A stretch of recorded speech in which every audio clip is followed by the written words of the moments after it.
जनता ठीक है, लालू जी से लालू जी उसके मुख्यमंत्री थे ना। लालू जी ने आपको चुनाव हरवा दिया था, लालू जी की वजह से आप सांसद नहीं बन पाए। बात है। तो आप लालू जी ऐसे नेता हैं जिन्होंने बीजेपी का साथ कभी नहीं पकड़ा, आपको सामान्य इतिहास का ज्ञान नहीं है। नहीं, हमको लालू है। जी की वजह से आप सांसद नहीं बन पाए।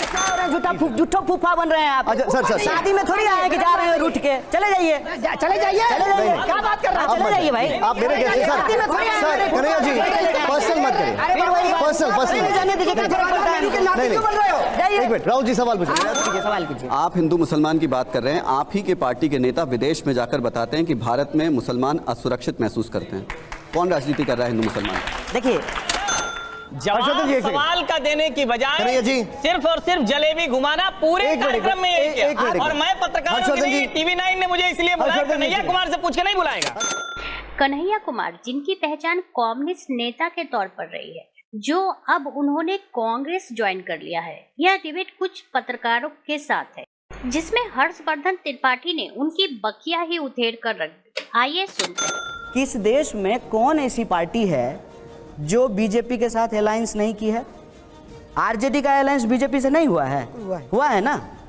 आरजेडी का अलायंस बीजेपी से हुआ है, ये जानकारी के लिए। हाँ, आरजेडी बाद में बना है। लालू जी मुख्यमंत्री जब बने थे बिहार में पहली बार, तो सीपीआई और बीजेपी ने उस पार्टी का समर्थन किया था। आप इतिहास तो ठीक से बताइए, जनता दल को आप आरजेडी बता रहे हैं। अरे तो जनता, ठीक है, लालू जी उसके मुख्यमंत्री थे ना। लालू जी ने आपको चुनाव हरवा दिया था, लालू जी की वजह से आप सांसद नहीं बन पाए। तो आप लालू जी ऐसे नेता हैं जिन्होंने बीजेपी का साथ कभी नहीं पकड़ा, आपको सामान्य इतिहास का ज्ञान नहीं है। नहीं, हमको है। लालू जी की वजह से आप सांसद नहीं बन पाए। ये बदल सकती है। नहीं, ये देखिए कन्हैया, मैं आपको इतिहास बता देता हूँ। राजनीति में सब कुछ जलेबी की तरह घुमाना ठीक नहीं होता। नहीं, सीधा बोलना है सर। सवालों पर वही जलेबी बेचने थोड़ी आए, सीधा बताते हैं। लेकिन आपने किया ना। नहीं, मैं अभी जवाब देता हूँ। सवाल पर वही। अरे आप सुनिए ना, हर सवाल पर। और मेरा इतिहास ठीक है सर। एक मिनट सुन लीजिए, एक मिनट। हमारा इतिहास ठीक है, आप मेरे इतिहास पे गलत सवाल उठा रहे हैं। वो तो दर्शक देखेंगे, बताएंगे। कांग्रेस के विरोध में इस देश की सभी पार्टियां इतिहास में कभी ना कभी, अगर मैं इतिहास में गलत होऊंगा तो बताइएगा, एक साथ आए हैं। सरकार प्रत्यक्ष या परोक्ष रूप से समर्थन देकर के बनाए हैं। आपकी छवि जो है और आपकी पहचान क्या है? जेएनयू छात्र संघ अध्यक्ष, कम्युनिस्ट नेता के तौर पर आप लोकसभा का चुनाव लड़ते हैं, लेकिन लालू प्रसाद यादव जी वो अपनी पार्टी का प्रत्याशी। मेरी ये पहचान नहीं है। आपको मेरी ये पहचान नहीं, मेरी ये पहचान है कि मैं भारतीय राष्ट्रीय कांग्रेस का सदस्य हूं। मित्र, यही दिक्कत है। मैं आपके पूर्वाग्रह को समझता हूं सर, यही प्रॉब्लम है। नहीं, आप कुछ भी समझे। नहीं, आप सही तरीके से सवाल पूर्वाग्रह के लिए जिम्मेदार थोड़ी ना हूं। आपके मन में मैं आपका सवाल जवाब देने के लिए जिम्मेवार थोड़ी हूं। जिम्मेवार नहीं हूं। सवाल का जवाब नहीं हूं, बिल्कुल नहीं हूं। और किस लिए? आप पत्रकार की तरह सवाल पूछेगा तो जवाब देंगे। आपको अगर पार्टी के प्रवक्ता के सवाल पूछेगा ना, तो पार्टी के प्रवक्ता की तरफ जवाब देंगे, समझे? किसी भी तरह से जवाब। लेकिन आप पत्रकार की तरह सवाल पूछिएगा तो पत्रकार की तरह जवाब देंगे, और पार्टी के प्रवक्ता की तरह सवाल पूछेगा ना तो पार्टी के प्रवक्ता की तरह जवाब देंगे। इस बात को याद रखिएगा। इस देश के प्रतिष्ठित विश्वविद्यालय जेएनयू के छात्र संघ अध्यक्ष कन्हैया कुमार को, जिनकी इसी वजह से पहचान है, आज ये राजनीतिक मजबूरी हो गई कि वो अपनी इस पहचान को छुपाना चाह रहे हैं और ये सवाल है। नहीं, मेरा कम्युनिस्ट पार्टी का नहीं पहचान। नहीं, ये सवाल है। क्या आपको लगता है होशियारी करते हैं? क्या आपको लगता है होशियारी करने सवाल है? क्या आपको लगता है? नहीं, सवाल है। आपके लिए आप सवाल पूछिए। बोझ बन गई है। आप प्रोपेगेंडा मत चलाइए, सवाल पूछिए। बताइए ना, सवाल आपके लिए कम्युनिस्ट पहचान बोझ बन गई है, या फिर आपकी कम्युनिस्ट पहचान आपको लगता है कि सांसद नहीं बनने देगी, इसलिए भारतीय राष्ट्रीय कांग्रेस में गए, या आपको लगता है कि जो सेकुलर जातिवाद से आजादी नारा था, यहां तो जाति पे ही सब कुछ होना है, इसलिए यहां आ गए? क्या वजह थी कि आपको कांग्रेस में आना पड़ा? आप हैं बुजुर्ग, आपको कुछ कहेंगे तो लगेगा बुरा। बदतमीजी और बेहयाई, चुनाव जीतने के लिए ना लोग भाजपा में जाता है। अजीब ये सवाल, ये सर, ये भाषा में इस्तेमाल बिल्कुल से जानता हूँ। ये हद में रहे, एक मिनट, हद में रहे, मैं जानता हूँ। हर्षवर्धन जी एक सेकंड, आप हद में हर्षवर्धन जी एक मिनट, कन्हैया जी एक मिनट, कन्हैया जी एक मिनट सर, एक मिनट, मैं बोल रहा हूँ। आपकी वो भाषा चलेगी सर, ये शब्दों का कन्हैया जी इन शब्दों से, एक मिनट कन्हैया जी, इन शब्दों का नहीं, आप गाली बना रहे हैं, हमको नहीं लग रहा है। अच्छा, एक मिनट, गाली आप होशियारी कर रहे हैं। एक मिनट, हर्षवर्धन जी एक सेकंड, हर्षवर्धन जी होशियारी हम समझते हैं। सवाल पूछिए, हम जब सवाल जवाब देंगे। एक मिनट, ये तय नहीं हो रहा है, सवाल पूछ, अपना जवाब दे दीजिए। जवाब सर, सवाल आप पूछिए, हर सवाल का जवाब देंगे। सवाल ये है, सवाल ये पूछ रहे हैं कि आप जिस जातिवाद के खिलाफ नारा लगाते थे, आप उस जातिवाद के पक्ष में हैं। मैं इस सवाल का जवाब देता हूं कि ना मैं पहले कभी जातिवाद के पक्ष में था, ना आज हूं, और जब तक जिंदा रहूंगा तब तक किसी भी तरह की जातिवादी राजनीति का हिस्सा नहीं बनूंगा। जवाब मिल गया? ठीक है। दूसरा, इन्होंने कहा है कि आप जेएनयू के अध्यक्ष बने, मुझे गर्व है इस बात का कि मैं जेएनयू का विद्यार्थी उस वक्त था। आपने क्यों कहा? हर्षवर्धन जी एक मिनट बोलने दीजिए, प्लीज बोलने। हर्षवर्धन जी एक मिनट बोलने दीजिए। क्यों किया? हर्षवर्धन जी एक मिनट सवाल पूछा, नहीं, तो आपने बदतमीजी से बात की, गलत शब्दों का इस्तेमाल किया। एक मिनट तब तो आपको नहीं समझ में आया। जवाब दे दीजिए। मैंने यही सामान्य बात पूछी। कन्हैया जी, बहुत लोग जानते हैं। कन्हैया जी बताइए, जवाब बताइए। अच्छा है, जानते हैं। नहीं, कन्हैया जी एक मिनट जवाब बताइए। जवाब दे देते हैं। देखिए, दूसरा इन्होंने कहा कि आप जेएनयू के अध्यक्ष थे, आपकी पहचान कम्युनिस्ट नेता के रूप में थी और आप सांसद बनने के लिए कांग्रेस में चले गए। इन्होंने ये प्रश्न किया। एक मैंने इसका कहा कि देखिए, प्रश्न आप जवाब करते हैं तो किसी पूर्वाग्रह से प्रश्न मत कीजिए। मैं जेएनयू का अध्यक्ष था और मुझे इस बात का गर्व है कि मैंने जेएनयू में पढ़ाई की, और मैं बार बार कहता हूं कि इस देश में अगर पब्लिक एजुकेशन सिस्टम रहेगा तो फिर से इस देश का कोई भी गरीब बच्चा जो सोच भी नहीं सकता है सपने में कि वो पीएचडी कर सकता है, उसको भी पढ़ने का मौका मिलेगा। और जेएनयू संस्थान जो है किसी राजनीतिक विचारधारा की, किसी राजनीतिक पार्टी की बपौती नहीं है। हर राजनीतिक विचारधारा के लोग वहाँ एग्जाम दे करके, एंट्रेंस निकाल करके वहाँ पढ़ाई कर सकते हैं और देश में अपना योगदान कर सकते हैं। मौजूदा परिस्थिति में भी जो 2 मिनिस्टर हैं वो जेएनयू से पढ़े हुए हैं।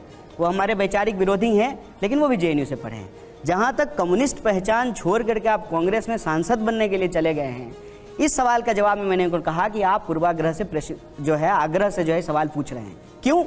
क्योंकि देखिए, चुनाव जीतने के लिए लोग भाजपा में जा रहा है। ज्योतिरादित्य सिंधिया सांसद बनने के लिए भाजपा में चले गए, जतिन प्रसाद भाजपा में चले गए, आरपीएन सिंह भाजपा में चले गए। एक मिनट, आप एक मिनट रुक जाइए, हम बहुत डाइवर्ट कर रहे हैं सर। एक मिनट, मुस्लिम लीग पर सवाल था मेरा। एक मिनट, राहुल जी, हाँ राहुल जी हमारे एडिटर हैं, उनका उस पर कुछ करना। ठीक है, आपने जवाब दिया। एक मिनट, हाँ राहुल जी, मैं उसी जो आपने बाइट सुनवाई थी राहुल गांधी की, उसी पे आ रहा हूँ जी। वो बाइट तो सुनवाई, लेकिन उससे पहले जो सवाल पूछा गया था वो सबके सामने नहीं आया। उस सवाल को मैं एक बार आपको पढ़ के बता देता हूँ जी। सवाल ये था कि जब आप हिंदू पार्टी बीजेपी का विरोध करते हुए सेकुलरिज्म और डेमोक्रेसी की बात करते हैं, ऐसे में आप केरल में मुस्लिम लीग पार्टी के साथ गठबंधन करते हैं, जहां से आप सांसद भी थे। राहुल गांधी ने मुस्लिम लीग को सेकुलर मान लिया, लेकिन बीजेपी को उन्होंने हिंदू पार्टी माना। आप अभी इंस्टीट्यूशन की बात कर रहे थे, क्या आपकी नज़र में अगर मुस्लिम लीग सेकुलर है तो बीजेपी भी सेकुलर पार्टी है? देखिए, मैंने अपने सवाल के जवाब में बिना किसी लाग लपेट के, यहाँ पे सब लोग बैठे हुए हैं क्योंकि सब कुछ तो ऑन कैमरा है, सब सुन रहे हैं, रिकॉर्ड हो रहा है। मैंने कहा कि इस देश की संस्थाओं का अपना एक नियम कायदा है। जो लोग सांप्रदायिक राजनीति करते हैं वो भी अपने एफिडेविट में लिखते हैं कि जो है हम सेकुलर वैल्यू में बिलीव करते हैं। ये मैंने बोला था कि नहीं बोला था? बोला था ना, तो झूठ तो नहीं बोल रहा हूँ। दूसरा, इस मुस्लिम लीग के साथ लोगों को एक कन्फ्यूजन होता है। अक्सर लोगों को लगता है कि ये वो वाली मुस्लिम लीग है, जबकि वो पार्टी नहीं है। रही बात कौन सेकुलर है कौन सेकुलर नहीं है, ये कोई स्थापित चीज़ तो होता नहीं है, बदलते रहती है। मैंने भाजपा का कॉन्टेक्स्ट नहीं लाया था, आपने भाजपा का सवाल लाया है, तो मैं भी एक सवाल कहता हूँ। भाजपा के नेता अक्सर ये कहते हैं ना कि हम हिंदू राष्ट्र बनाएंगे, आपने सुना होगा, सब लोगों ने सुना होगा। तो क्या वो अकाली दल से जो है गठबंधन नहीं किए थे? वैचारिक अंतर्विरोध था वहाँ पे, लेकिन चुनावी लाभ के लिए जो है वो उसके साथ जो है गठबंधन किए थे पंजाब में। कहने का मतलब ये है कि इस सवाल को जिस तरीके से उछाला जा रहा है उसके पीछे की मानसिकता क्या है? उसके पीछे की मानसिकता यह है, और मैं बार बार कहता हूं कि कब तक कीजिएगा हिंदू मुसलमान, कभी तो करना पड़ेगा रोजी रोटी कपड़ा मकान। कोई भी जो प्रश्न उछाला जाता है उसमें आप देखिए कहीं ना कहीं कोशिश ये रहती है कि देश के लोगों के जो बुनियादी सवाल है ना उसको गुमराह कर दिया बीच में इंटरप्ट करूंगा। कौन सेकुलर है कौन सेकुलर नहीं है, या तो कानूनी रूप से ये तय होगा। कर कौन रहा है? अगर कानूनी रूप से तय होगा, हिंदू मुसलमान कर कौन रहा है? आप बोलने नहीं देंगे। नहीं, एक मिनट सर, राहुल गांधी एक सवाल मुझे पूछ ले। I'm coming to you. He replied to that in USA. Okay, I'm coming to that. I'm coming to it. Gandhi ने रिप्लाई किया। Sir, I'm coming to it. Reply करना है राजगोपालन सर, मैं आपके पास आ रहा हूँ। I'm coming to your question. आपका हद हम नहीं तय करेंगे और आप राहुल गांधी का हद यहाँ बैठ करके तय करेंगे। राहुल सिन्हा जी, कन्हैया जी, एक मिनट, राहुल सिन्हा जी का काउंटर है, वो सुनिए। अगर आप हिंदू मुसलमान, ठीक है, पूछिए। हिंदू मुसलमान कह रहे हैं, राजगोपालन सर प्लीज कहने दीजिए। हाँ, पर्सनल अटैक कर रहे हैं, पूछिए प्रश्न। ये पर्सनल अटैक कर रही है, गलत बात है। I will continue. गुस्सा हो रहे हैं, झूठा फूफा बन रहे हैं आप। अच्छा, सर। शादी में थोड़ी आए कि जा रहे हैं रूठ के, चले जाइए। चले जाइए, क्या बात कर रहे हैं? चले जाइए भाई। आप मेरे जैसे शादी में थोड़ी आए। सर कन्हैया जी पर्सनल मत करिए, फिर वही बात। पर्सनल नहीं जाने दीजिए, क्या फर्क पड़ता है? नहीं क्यों बोल रहे हो? जाइए। एक मिनट राहुल जी सवाल पूछिए। मेरा सवाल ये है, का कुछ उछल अच्छा रहे हैं। देखिए, राहुल जी मेरा- बताइए पूछे। हाँ कन्हैया, मेरा सवाल ये है you're my guest. अगर आप हिंदू मुसलमान Why की should he बात insult कर रहे the हैं, Christian? He will not insult. Why he is insulting No, them? He said that मैंने उनसे बोला he नहीं is sir, not paid by personal that. मत करिए सर, पर्सनल मत करिए। अरे वो फूफा आइए। बिना मतलब का बन रहे हैं ना, बेटी का ब्याह हो रहा है अच्छा क्या? एक मिनट बिना मतलब का राजगोपालन फूफा सर बन रहे आस्क हैं। Your question, go ahead. Rahul ji हाँ कीजिए, सवाल कीजिए। आप हिंदू मुसलमान की बात कर रहे हैं, आप ही के पार्टी के नेता विदेश में जाकर बताते हैं कि भारत में मुसलमान असुरक्षित महसूस करते हैं। कौन राजनीति कर रहा है हिंदू मुसलमान? देखिए, ये जो पूरा का पूरा वाद विवाद है, इसको मैं बहुत दिन से बड़ी बारीकी से देख रहा हूँ, और मैं ये बात चाहता था कि किसी पब्लिक प्लेटफॉर्म पे कोई पत्रकार पूछें या कोई आम जनता सवाल करे, उसका जवाब दिया जाए। देखिए, शुरू से ना एक बात कही जा रही है कि राहुल गांधी जी विदेशी धरती पे जा करके देश का अपमान कर रहे हैं। ये मेन जो है आरोप लगाया जा रहा है। सबसे पहली बात, अमेरिका में जाकर के राहुल गांधी जी ने भारत का अपमान किया, ये बात ट्विटर पे लिखा जा रहा है, जो एक अमेरिकन कंपनी है। जो आप यहाँ आते हैं, दिल्ली में कहीं भी देश में जाते हैं, तो जो गूगल मैप यूज करते हैं, सुनिएगा ध्यान से सर, ये बहुत इंपॉर्टेंट बात है। गूगल मैप इस्तेमाल करते हैं तो गूगल अमेरिकन कंपनी है। जिस फेसबुक पे लिख रहे हैं अमेरिकन कंपनी है, जिस व्हाट्सएप पे ये मैसेज चल रहा है वो अमेरिकन कंपनी है। इंटरनेट के इस ज़माने में आज जो बात यहाँ रिकॉर्ड हो रही है, कल को अगर TV9 डाल देगा यूट्यूब पे, सारे चैनल का सारे चैनल जितने टीवी चैनल हैं, सबका अकाउंट जो है यूट्यूब चैनल पे है। कोई भी बात आप हम करते हैं, वो जब इंटरनेट पे डल जाती है तो वो ग्लोबल हो जाती है। तो अगर हम देश को लेकर के सवाल दिल्ली में पूछें या न्यूयॉर्क में पूछें, इंटरनेट के जमाने में, अब मैं बीच में रोकूंगा। वो अमेरिका जो 3 महीने पहले एक रिपोर्ट, रिलीजियस रिपोर्ट जारी करता है, जिसमें वो बताता है कि भारत में अल्पसंख्यकों के ऊपर अत्याचार होते हैं, कोई ईसाई महिला जा रही है, उसकी चेन खींच ली जाती है, उसको भी वो उसी क्राइम के अंदर रखता है।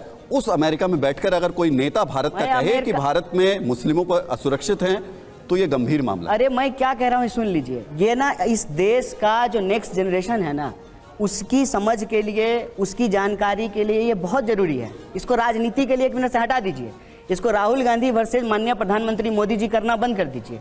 ये बात समझना बहुत जरूरी है कि अगर हम हद तय करना चाहते हैं, तो जो बात दिल्ली में कही जा सकती है, वो बात न्यूयॉर्क में भी कही जा सकती है। सुनिए मेरी बात सुनिए, नहीं तो जो बात न्यूयॉर्क में नहीं कही जा सकती है ना, उसको दिल्ली में भी नहीं कहा जाना चाहिए। वो बात पाकिस्तान में भी बैठ के कही जा सकती है। कहीं नहीं कहा जाना चाहिए। इस बात को समझिए। इंटरनेट के इस जमाने में चुनाव प्रचार में अगर हम कोई बात बोल रहे हैं, यूट्यूब पे वह बात डल रही है, तो वैसे भी उसको दुनिया देख रही है।